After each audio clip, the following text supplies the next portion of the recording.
Yuzingiz notekis, qora dog'lar, pigmentatsiya va xiralik bezovta qilyaptimi? Ajinlardan qutula olmayapsizmi? Endi bu barcha muammolarni unutsangiz bo'ladi. Ushbu bomba ampula maska orqali yuzingiz yanada yosharib, go'zallashadi. Ushbu maskaga kirgan niasinamid vitamin B3 qora dog'larni ketkizib, teri rangi bir tekis bo'lishiga, peptid va antioksidantlar esa terini yoshartirib, hujayralarni qayta tiklashiga yordam beradi. Gialuron kislotasi teriga chuqur namlik berib, gidratatsiyani ta'minlaydi.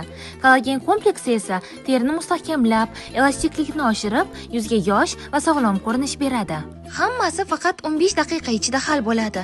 Haftada 3-4 marta ushbu maskani yuzingizga qo'ying va har kuni nurli yuz bilan yuring. Go'zallikka vaqt yo'q demang. Ushbu maska bilan hammasi oson.